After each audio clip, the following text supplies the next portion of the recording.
Qui pour remplacer Ernesto Valverde? Voici la question à laquelle nous tenterons de répondre lors de cette vidéo. Accrochez-vous, c'est parti. Le ballon en retrait, Messi pour la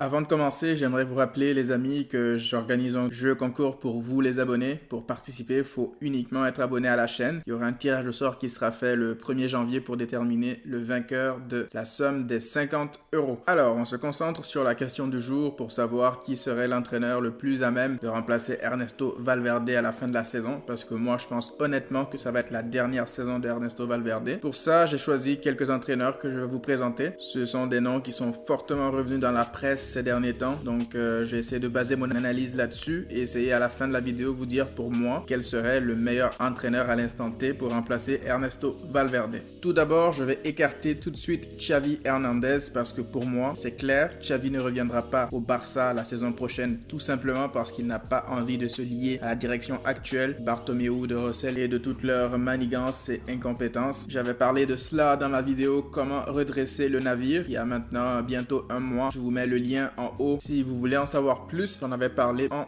détail. Alors après Xavi, il y a donc quelques entraîneurs qui sont revenus très fortement dans la presse ces derniers temps et il s'agit de ceux-ci dont nous allons traiter dans cette vidéo. Je vais vous les présenter avec leurs qualités, leurs défauts et puis à la fin on verra qui serait la meilleure option en 2020. Alors on va commencer par le premier entraîneur qui me vient en tête.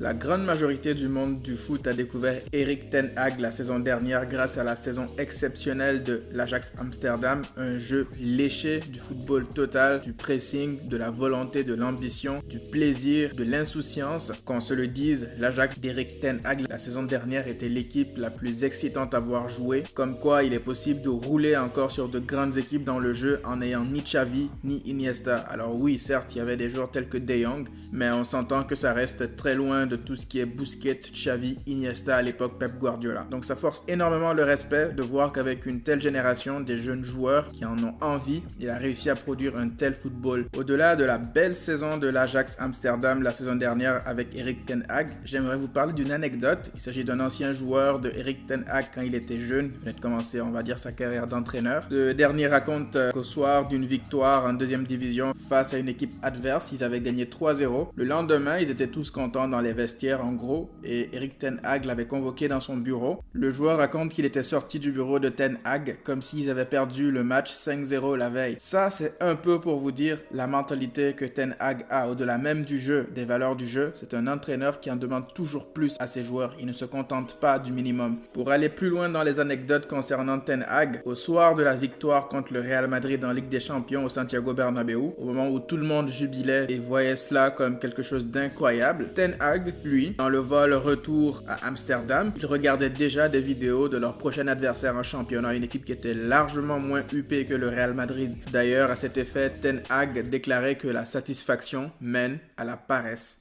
Donc ça déjà, ça vous place un peu le niveau du bonhomme. C'est quelqu'un qui a une mentalité exemplaire, qui a toujours envie d'aller de l'avant et c'est exactement le type d'entraîneur qui pourrait réussir de grandes choses dans le foot. En plus de tout ça, ten Hag est un fan inconditionnel de Bielsa. On va dire l'école Bielsa veut avoir le contrôle de tout et ce n'est pas un hasard si ten Hag et Guardiola se sont entendus au Bayern Munich. D'ailleurs, ten Hag déclarait souvent que Guardiola était vraiment quelqu'un qu'il appréciait énormément et qui s'en est beaucoup inspiré. Cependant, malgré toutes les qualités de ten Hag, la seule inquiétude que j'aurais si demain il devait entraîner le Barça, ça serait de savoir comment est-ce qu'il serait reçu par ce vestiaire de sénateurs. Je m'explique. La grande majorité des cadres du vestiaire sont des joueurs qui ont quasiment tout gagné dans leur carrière. À l'inverse, ten Hag, lui, est un coach jeune, on va dire, entre guillemets, parce qu'il n'arrive pas avec un palmarès étoffé, plus impressionnant, on va dire, que les joueurs actuels. C'est pas, par exemple, un Zidane qui arrive dans un vestiaire de Real Madrid, Zidane qui, lui, a quasiment tout gagné dans sa carrière, donc ça force déjà le respect. Donc oui, ten Hag aurait été un très bon choix pour remplacer Valverde, mais j'ai bien peur qu'il se fasse bouffer par ce vestiaire et c'est la seule inquiétude que j'aurais à son égard. On passe désormais à l'entraîneur numéro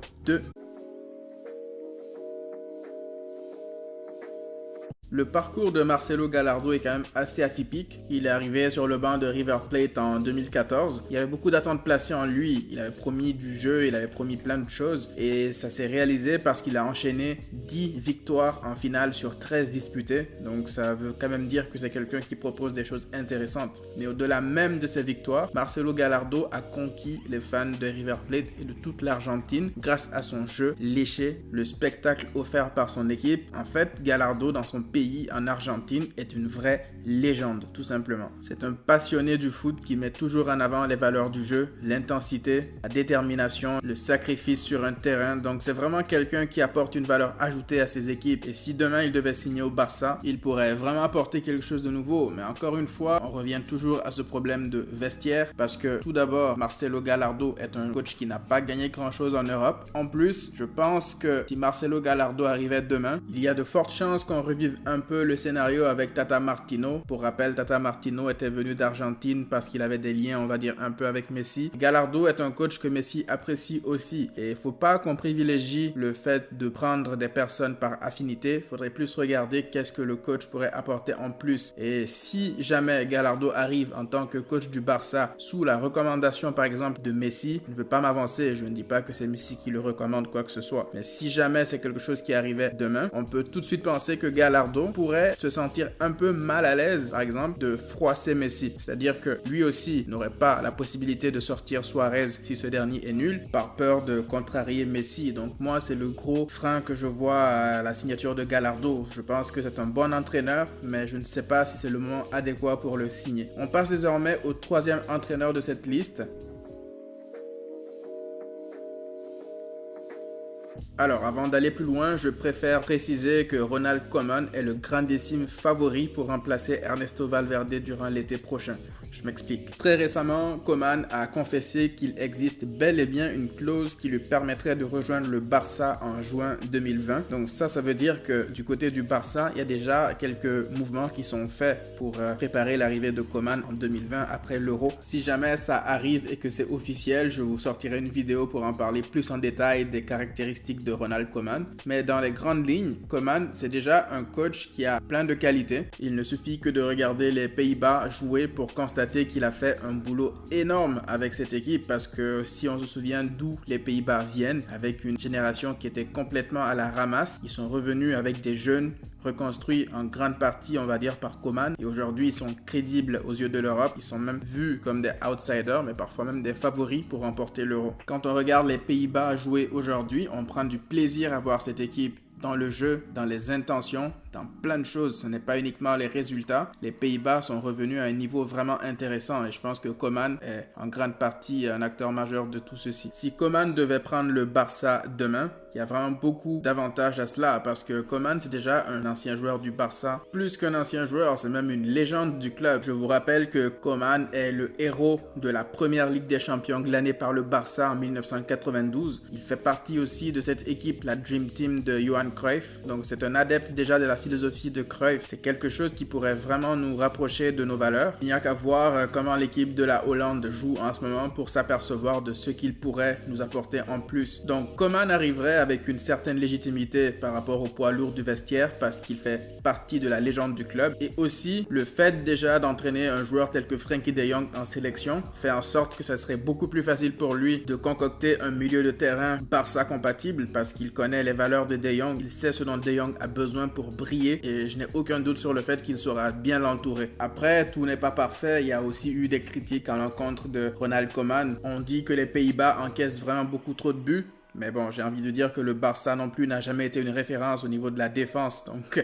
je pense que ça se marierait bien. Mais plus sérieusement, il y a des doutes qui subsistent sur ses capacités réelles tactiques, parce que lorsqu'on se rappelle de sa période à Everton, il s'est fait virer d'Everton parce qu'il n'apportait pas vraiment quelque chose en plus. Mais j'ai envie de dire qu'à cette époque, Everton aussi n'avait pas de joueurs pour espérer de grands résultats. Lorsque tu prends par exemple Pep Guardiola, mets-le à Crystal Palace demain, ça m'étonnerait qu'il soit premier de Premier League. D'ailleurs, si on fait le parallèle avec Luis Enrique au Barça, Enrique n'est pas non plus réputé être le meilleur tacticien au monde, mais il a réussi à gagner une Ligue des Champions avec le Barça. Donc il faudrait analyser cet échec à Everton avec du recul et voir qu'est-ce qui n'a pas vraiment fonctionné plutôt que de se focaliser sur ses capacités tactiques d'entraîneur. Donc vu l'état de notre vestiaire en ce moment, je pense honnêtement qu'aujourd'hui Ronald Koeman serait la personne adéquate pour assurer la transition et surtout de préparer l'arrivée de Xavi. Mais je ne vais pas m'étaler là-dessus. Comme je vous l'ai dit, je vous mets le lien en haut pour aller voir ma vidéo de comment redresser le navire. Je parle plus en détail de la transition qu'il pourrait y avoir entre Ronald Koeman et Xavi. J'aurais pu aussi parler de Garcia Pimienta qui a été évoqué à quelques reprises pour reprendre l'équipe première. Pimienta qui est le coach du Barça B, connaît déjà plein de joueurs de la Masia qui auraient pu faire évoluer les jeunes. Mais ça m'étonnerait que l'histoire de Guardiola se répète de nouveau parce que Pimienta arriverait avec un grand déficit de notoriété et je pense que le vestiaire ne l'accepterait juste pas. Il vient de la B et eux, ils ne sont pas prêts, je pense, à faire autant de sacrifices pour repartir de zéro. Et je ne pense pas non plus que Pimienta ait assez de crédit et surtout carte blanche de la part de la direction pour faire un ménage au sein de l'effectif. Donc il part vraiment avec beaucoup de retard là-dessus et c'est pour ça que je pense qu'il ne pourra pas être le futur coach du Barça à court terme. Avant de terminer cette vidéo, je tiens à vous rappeler qu'il y a un jeu concours qui sera organisé le 1er janvier. Ça va vous récompenser, vous, les abonnés. Donc malheureusement, ça va être une seule personne parce que ça va être un tirage au sort. Ça va uniquement être pour les personnes qui sont abonnées à la chaîne. Donc si vous n'êtes pas encore abonné, je vous conseille vivement de vous abonner pour pouvoir courir la chance de gagner 50 €. Dites-moi en commentaire qu'est-ce que vous pensez du futur probable entraîneur du club. Est-ce que vous avez une préférence en particulier? Dites-moi le tout dans les commentaires pour en discuter davantage. C'est déjà la fin de cette vidéo. Merci encore une fois de m'avoir suivi. On se retrouve les amis très bientôt pour de nouvelles vidéos. D'ici là, prenez tous soin de vous et à très bientôt.